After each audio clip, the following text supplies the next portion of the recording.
Bonjour Marie. Bonjour. Lorsqu'une personne songe à acheter son logement, on sait qu'elle devra passer par un prêt immobilier et une expression revient alors très souvent, on ne prête qu'aux riches. Selon vous, en tant que conseillère, est-ce que c'est la vérité?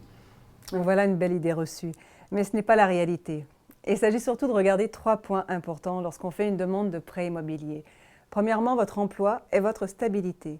Par exemple, si vous travaillez depuis plus d'1 an en CDI, c'est un bon point.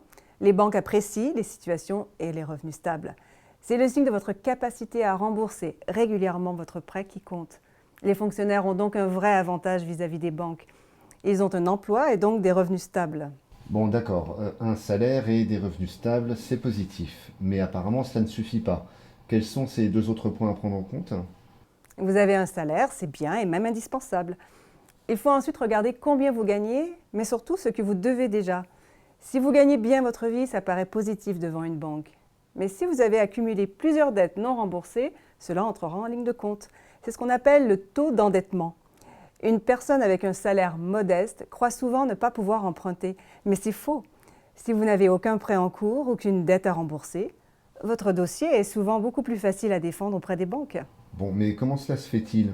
Un bon salaire, c'est important tout de même. Oui, bien sûr, mais une banque va surtout regarder le taux d'endettement, puis le reste à vivre. Et ça n'est pas forcément qu'une question de revenus. C'est aussi une façon de savoir gérer votre budget chaque mois, quel qu'il soit. Bon, d'accord.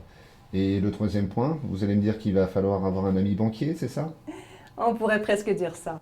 En fait, votre banquier sera votre ami si vous lui montrez que vous avez su épargner même un petit peu.